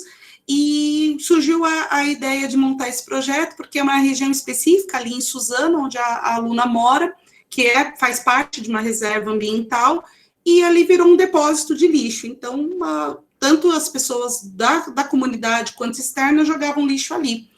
E ela se propôs a montar esse projeto, buscou parcerias, que foi muito interessante na época. Ela buscou parceria de um esqueci o nome desse responsável, mas é uma pessoa que tem uma ONG ali próximo que tem plantas, é uma área bem interessante lá em Suzano. Então, ele se propôs a dar as plantas frutíferas, as árvores frutíferas para plantar nessa região. Ela mobilizou a comunidade, né, ali ao redor. Nós trabalhamos em torno de era um sábado, metade de um sábado, e a comunidade ali, então, os vizinhos dela nós estávamos mais ou menos umas 50 pessoas, limpamos essa área, né, a qual esse rapaz, ele chama Viveiro de Suzano, é um local muito bonito. Ele se organizou para estruturar a questão dos resíduos que nós tiramos ali, e foi uma atividade muito interessante. Hoje a comunidade dá uma atenção muito mais para essa região, e hoje ela tem vários projetos. Essa aluna hoje está trabalhando com abelhas, né, vendendo mel, ainda virou, depois de tudo, uma empreendedora. É muito interessante. Pode passar o próximo slide. E, por fim, ainda falando dos projetos, né, na imagem à sua esquerda, você vê projeto coleta de resíduos. Esse grupo, né, desse clube de ciências, pensou por que a gente tinha coletores e as crianças e os alunos não depositavam de forma correta os resíduos, né? E um dos grupos pensou, por que a gente não monta um cartaz, né? Primeiro eles fizeram uma pesquisa na escola, verificando o que mais se descartavam, fizeram uma listagem ali, e depois eles fizeram um painel identificando os itens e os locais exatamente onde esses resíduos deveriam ser depositados. Então, além de trabalhar com uma questão, né, porque o colégio ele vai desde o pré até o ensino médio, então é uma linguagem para todas as idades. Do lado direito, vocês estão vendo uma caixa com vários canetas, vários materiais escolares e uma caixa já fechadinha. Essa é uma parceria que a escola tem com a Terra Cicle, que é uma ONG gratuita também, que recebe resíduos, inclusive até a Faculdade de Saúde Pública tem essa parceria. Eles recebem resíduos de escritórios, então, caneta que acabou a tinta, marca-texto que não está mais funcionando, estrutura da borracha, quando a borracha acaba, enfim, todos os plásticos. Então, a gente coleta, os alunos colocaram em cada sala uma caixa. Ao término, mais ou menos, de uns 15, 20 dias, nós íamos lá, recolhíamos, os alunos da sala depositavam o resto, os resíduos, ao invés de jogar no lixo, jogavam nessa caixa, depois a gente coletava, embalava e colocava no correio. Se você faz o cadastro no Terra Cicle, é algo super tranquilo, é feito o cadastro, eles já emitem uma etiqueta, você cola na caixa e não paga o depósito. Então, a gente está fazendo uma logística reversa de forma bem interessante. A imagem abaixo, que está escrito palestra com a mestre Samantha. A Samantha já é formada também no programa de entomologia, ela já é mestre, e convidei ela para dar uma palestra para os meus alunos relacionado ao projeto, que ela fala dos acumuladores. E esse projeto chamou tanta atenção de uma aluna que ela conseguiu gerar um mini projeto para levar para o Parlamento Jovem, né? Não sei se vocês são de São Paulo, essa é uma atividade que ocorre aqui em São Paulo, Parlamento Jovem, e foi muito interessante isso também. E nós também temos a visita à EcoUrbis, que aqui em São Paulo é um centro importante de coleta de resíduos, e é feito também a separação, né? Então, é gratuito essa visita, levei os alunos, foi incrível, eles têm uma estrutura incrível ali para observar, então, como que é feita a separação dos materiais, de fato, como que funciona essa separação de resíduos, então é bem interessante. Próximo, eu acho que já é a Fernanda com os projetos dela e com os pequenos. Obrigada pela atenção. Oi, gente, então, acho que eu não me apresentei, meu nome é Fernanda. Trabalhei com alunos de várias faixas etárias, mas para mim eu acho que o maior aprendizado veio com os menores, né? Porque quando você vai passar o conhecimento para os alunos menores, você tem que tomar muito cuidado com o que e como você diz, tornar isso atraente, para que eles possam aproveitar, né? Então, aqui é um exemplo, como a gente estava falando de questões de vetores, saúde, eu vou dar um exemplo de como isso pode ser tratado, né? Uma sugestão. E, enfim, em cima da minha sugestão, vocês podem aplicar, acho que uma diversidade bem grande de temas, né? Então, eu fiz com o primeiro ano do ensino fundamental um levantamento de bichos do jardim. Vocês estão me escutando bem?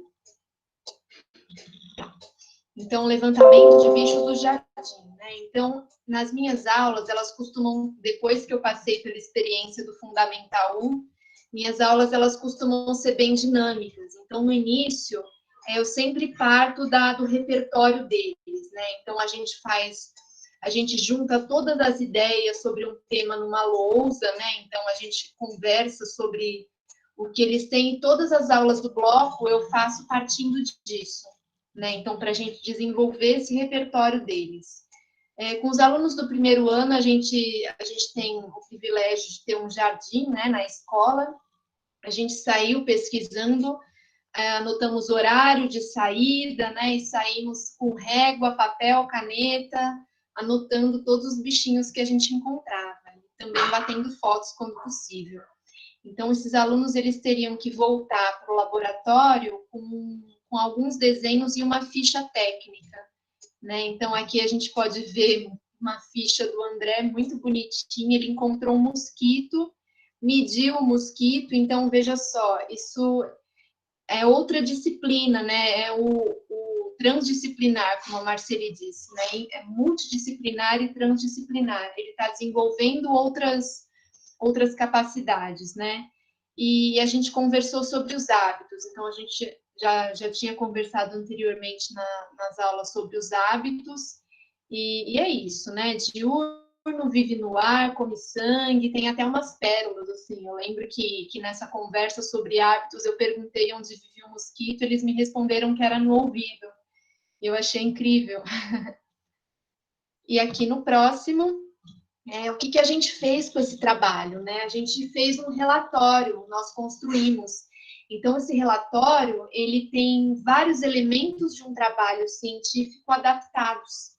Então, aí na figura vocês podem ver o que é um trabalho de campo, o que buscamos, como fizemos. Então, isso é como uma introdução, metodologia, resultados e as reflexões, né? Então, isso eu fiz pensando no início à alfabetização científica, né? Que é o aprender esse tipo de pensamento, né? Então, considerei esse projeto um estímulo ao pensamento científico e usei muitos conceitos de ensino por investigação, né? Que seria criar condições para que os alunos pensem, para que eles se expressem e construam argumentos, incentivar outras aprendizagens, além do conteúdo, né?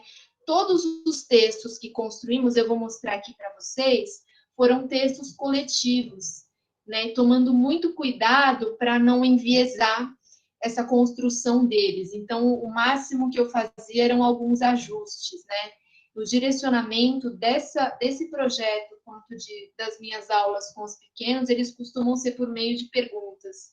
Então, é uma aula bem dinâmica, com bastante participação. Eu considero até que falo pouco na aula, mas medio, né, direciono aí para onde vai a discussão e acabei me acostumando com isso. Então, agora eu vou mostrar um exemplo de relatório pronto. Eu só vou descompartilhar isso aqui, porque está em outro programa, tá? Então, com licença.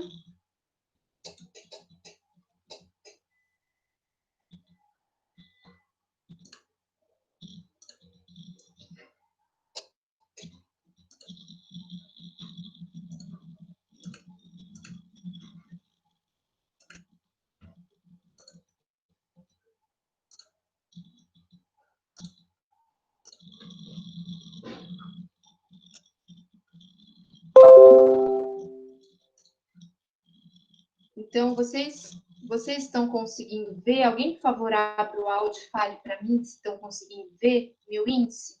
Sim, Fernanda, tá ótimo. Pode aumentar um pouquinho se você conseguir, mas tá ótimo.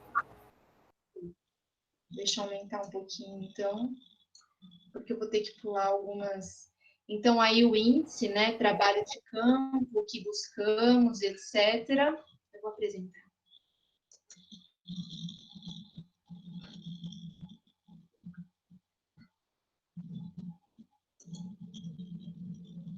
Então, esse foi um texto, os textos que eles escreveram, né? Então, o trabalho de campo é fora do laboratório, onde a gente pode encontrar coisas diferentes. Isso foram textos desenvolvidos pelos alunos, né? Ele está com um delay aqui. Então, o que buscamos, que seria a metodologia, procuramos insetos e outros bichinhos. E como fizemos, né?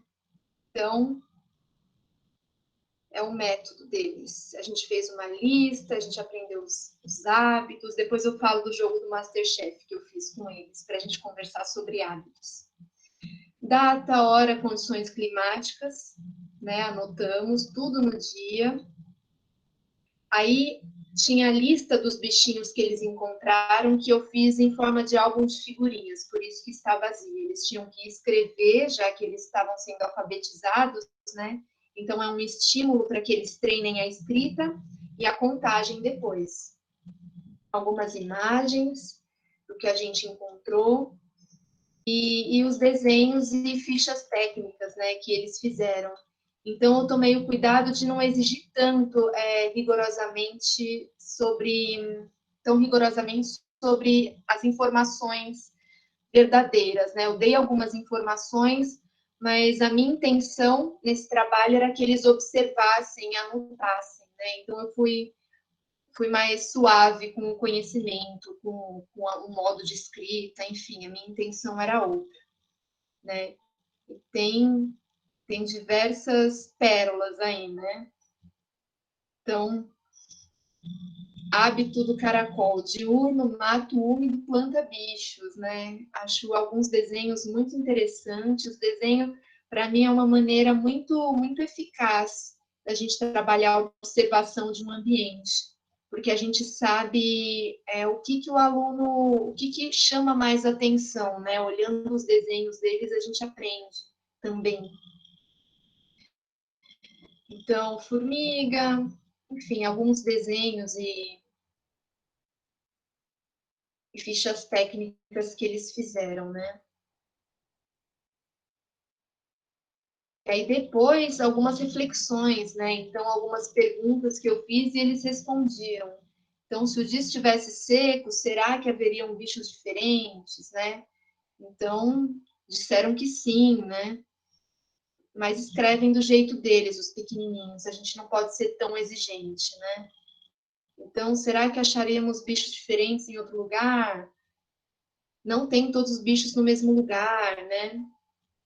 Enfim, algumas perguntas, alguns anexos, desenhos deles sobre o MasterChef que a gente fez. Então, para ensinar sobre hábitos alimentares, eu fiz uma brincadeira de MasterChef, né? Então, eles tinham que fazer uma comida para algum bicho e a gente falava se o bicho ia gostar ou não. Então, a gente tem que ser muito lúdico quando a gente está trabalhando com os menores, né? E, enfim, para que eles possam aproveitar aí dessas aulas. Agora, deixa eu voltar aqui na apresentação.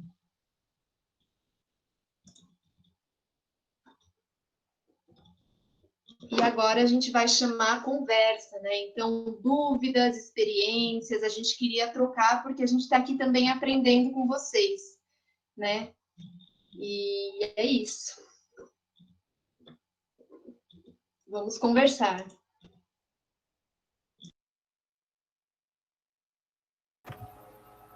Obrigada, Fernanda, Bruna, Tereza, por essa segunda parte.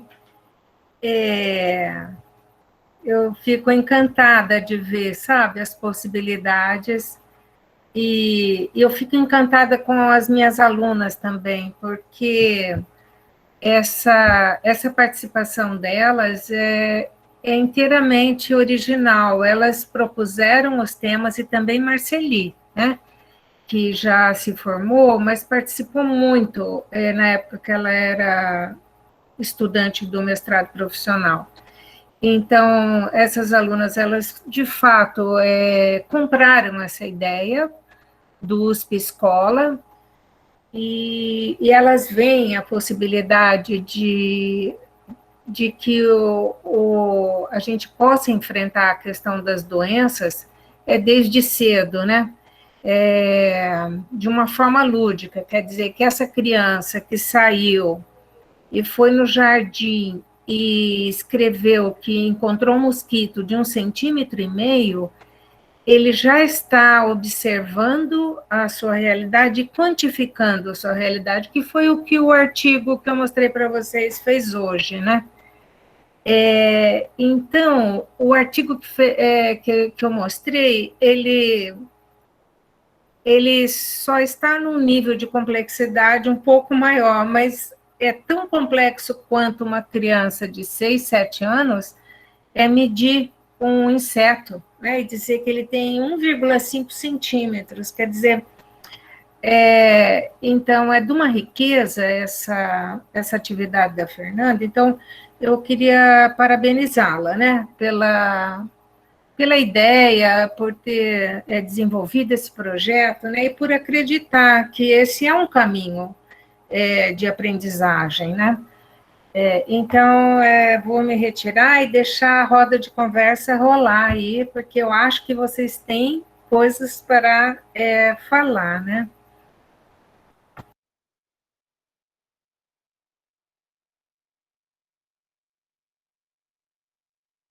A Vera gostou do trabalho, achou lindo. A Marisa fala muito bacana. A Fernanda, parabéns. A Regina fala, gostei muito. Regina, de novo, cabeça aberta, com amor, dedicação, vai muito longe, grande sensibilidade. E a Marceli está lembrando que o áudio fica à vontade, vocês têm a palavra e podem também se comunicar pelo áudio.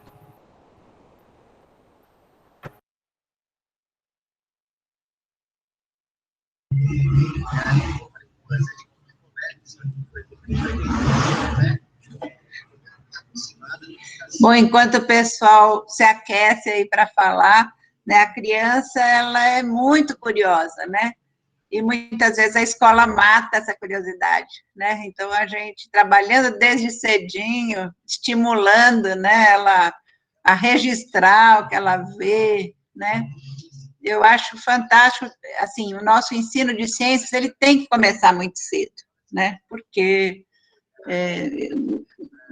em geral, né, a criança é curiosa, e aí a escola pode desenvolver isso ao longo do tempo, né? Eu, como sou professora de física, a física acaba sendo ensinada praticamente só no ensino médio, e aí ela fica muito ruim, porque você tem que ensinar tudo de uma vez, olhar, ver, usar a linguagem, ver as relações, escrever a matemática, né?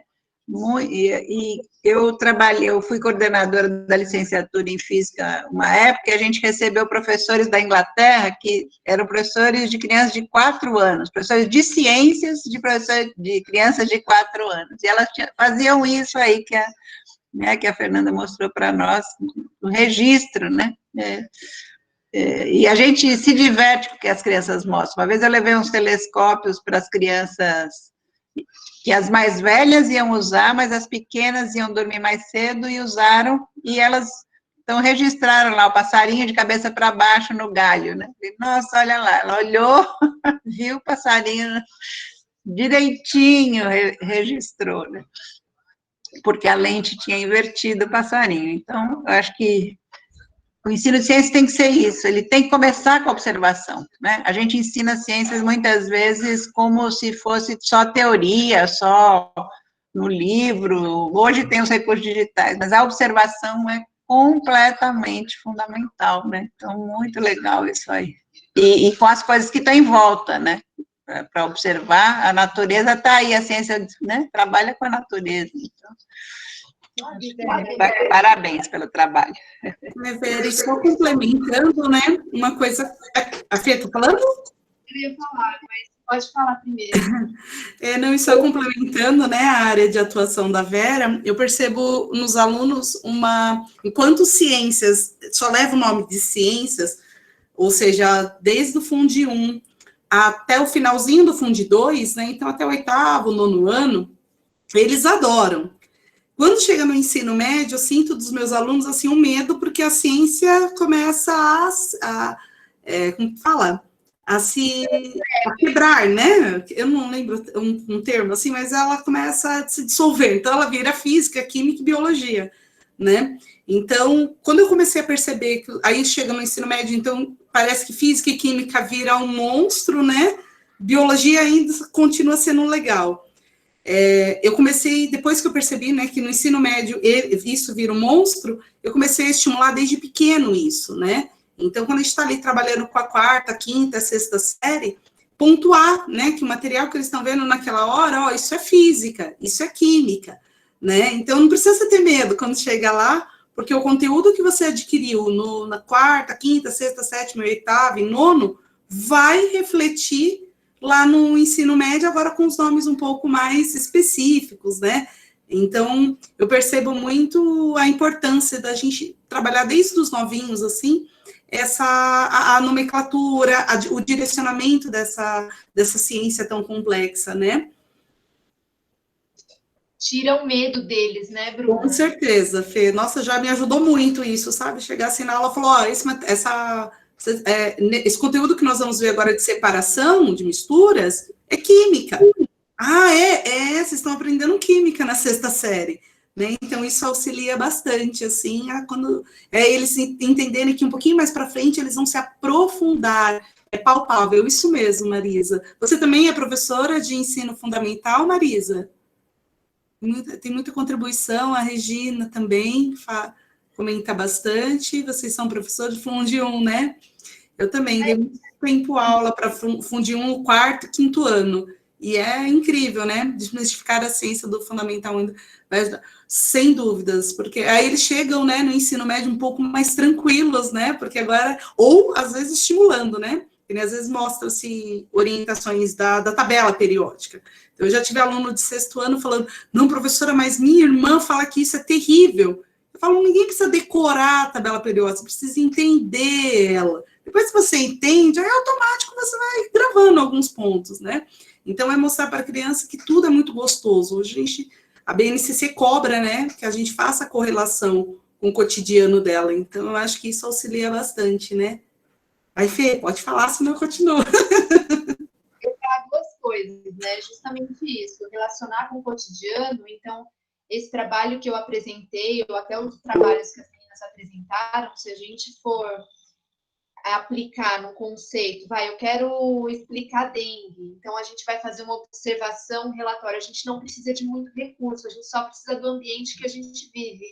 E até quando a gente está estudando online, né, se a gente quer dar uma aula sobre isso online, a pessoa está ali no ambiente que mora, que é ambiente melhor para observar que esse, né, então esse é um ponto, e o outro é que a gente aprende muito quando a gente deixa os alunos falarem.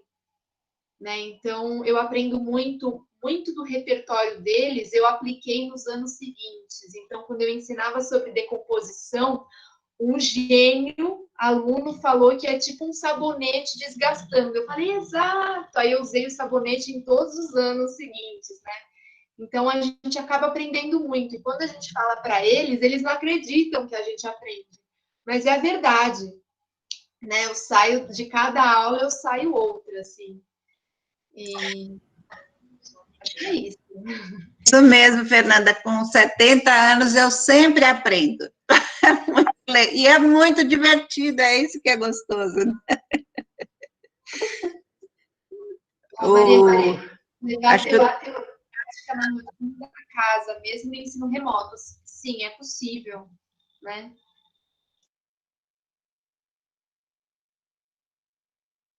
Então, eu queria dizer, sabe, Vera, que aí você falou da espontaneidade, da originalidade, né, e criatividade dos pequenos, mas eu me encanto com as minhas alunas sempre, tá?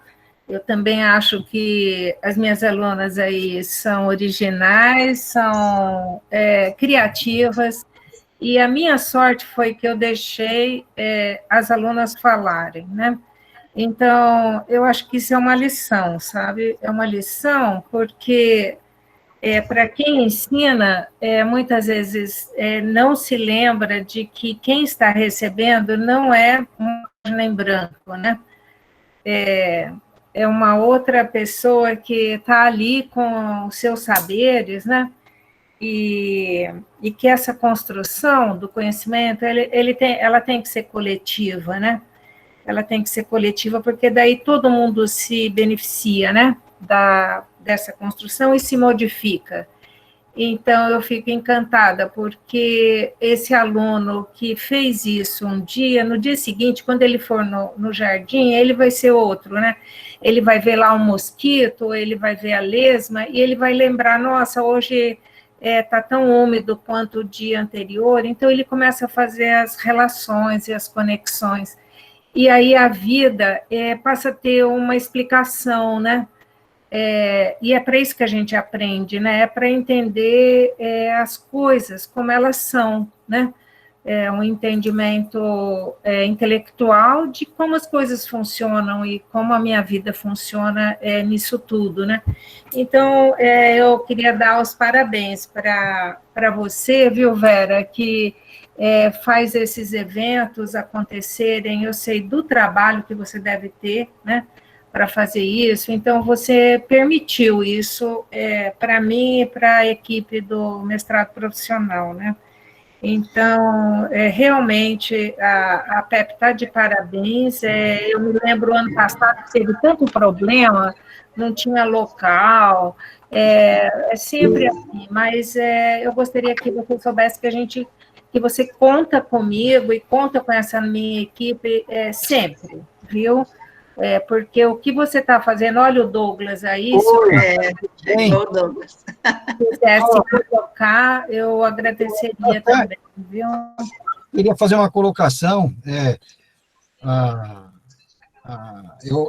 assim, em nome da PEP.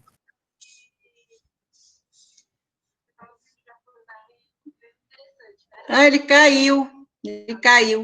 Enquanto ele volta, porque ele vai, com certeza ele vai voltar, deixa eu comentar com vocês que eu acho esse trabalho é fantástico, viu, Denise? Porque, de vocês todas, né? Porque que é um trabalho coletivo, como a Denise falou. Porque, gente, isso é que é ensinar ciências, né? O que eu tenho pensado muito é que essa coisa aí desse negacionismo, né, que tem surgido, e a gente tem alunos, né, no ensino médio aí, também, às vezes, no ensino superior, com negacionismo. Por quê? Porque, na verdade, esse ensino, que praticado dessa forma, é de observação, é de pensar, a criança aprende a pensar, o jovem a pensar, a refletir, a ser crítico sobre o que falam para ele, né, a não aceitar qualquer coisa, né, e o ensino, ou o outro ensino de memorização, ele é praticamente um ensino de dogmas, né, ele aprende, mas sem pensar nada, ele só tem que memorizar. Então, se ensinar uma outra coisa diferente, ele achar mais legal, ele pode migrar para lá, né? Então, a Terra pode ser plana, por que não? Né? Então, isso é realmente ciência, sem observação, sem pensamento, não é ciência. Né? Então, eu acho maravilhoso esse movimento, né, de mudança mesmo que está acontecendo, e a sua equipe maravilhosa. O Douglas conseguiu voltar, então vou ficar quieta aqui para você poder falar. A tecnologia, ela está nos engolindo. Bom, eu estava comentando que a Vera está aqui presente, em nome da PEP também. Eu quero dizer o seguinte, o letramento científico, né, a alfabetização científica, misturadas com a divulgação dessa ciência, é uma meta que eu sei que é da Vera, que é da PEP, que é nossa, de vocês também, né? de vocês pesquisadoras, da professora Denise aí da Faculdade de Saúde Pública, né?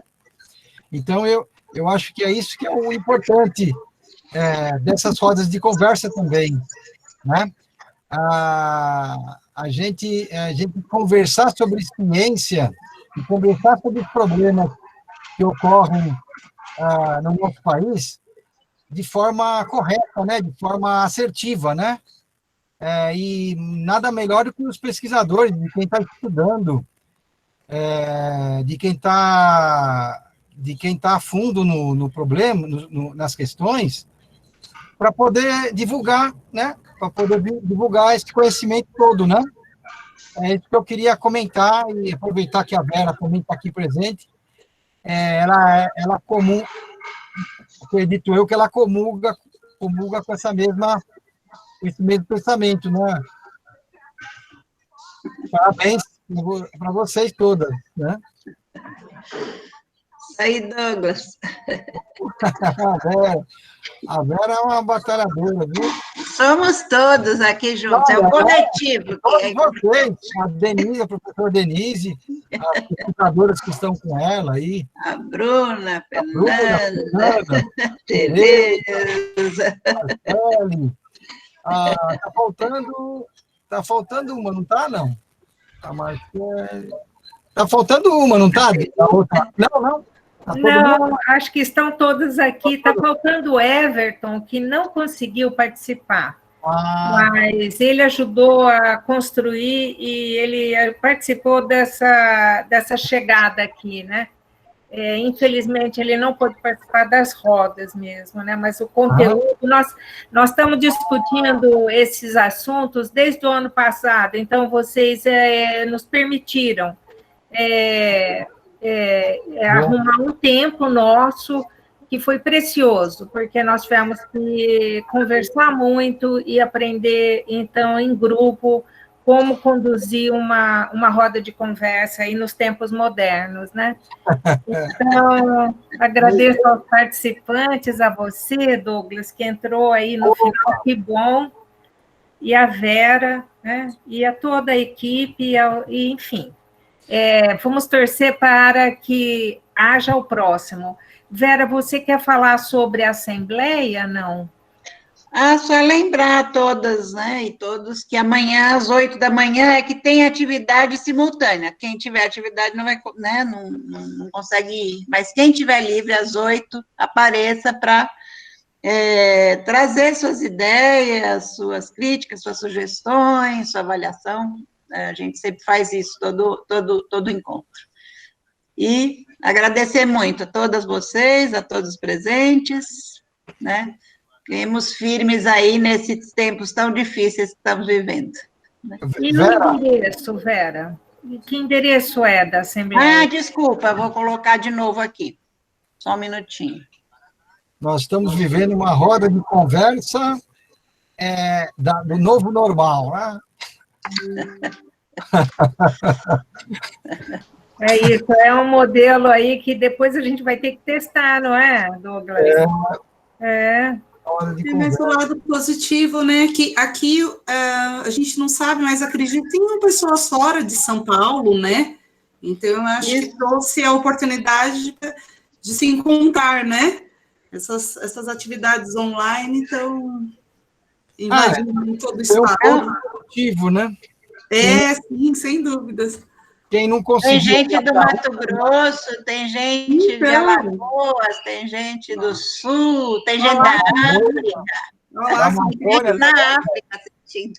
Da Amazônia. Nossa! Da Amazonas. Olá, Minas Gerais, olha lá, Regina. Incrível, incrível. Que bom. Paraupeba, legal. Paraupeba. Eu escrevi errado, gente. Botei o negócio errado aqui. Não, Assembleia não é isso. Não... É a presença, né? Eu escrevi errado. Ai, gente, é muita loucura, né? Muita coisa. É muita coisa, viu? A roda de conversa pós-moderna, né? É pós é pós tecnologias digitais, né? É isso, gente. Então, Mais alguma? Quer falar suas palavras finais, Denise? Não, eu queria só poder dar um abraço em todos, mas eu... Pois é. Eu dou meu abraço e espero vê-los no próximo evento, não sei se vai ser no meio do ano. Julho estamos... já vamos começar a organizar para ver se dá menos problema de comunicação. Com certeza. Então, até julho, e grande abraço para vocês, e mais uma vez, obrigada, Douglas, pela sua presença como mediador na primeira roda, viu? Olha, bacana aí, mas eu vi que vocês estão super bem encaminhadas aqui com a Vera, né? Nossa, a Vera já morava no nosso coração, né? Né? Então, agora mora mais ainda. Mais ainda, né? Agora ela pode pedir até uso capião, viu? Está mais do lado esquerdo ainda, né, do coração, né? Está mais do lado esquerdo do coração, né? É isso. Tchau, gente. Bom descanso. Boa noite. Falou, gente. Vocês também. Tudo de bom para todos.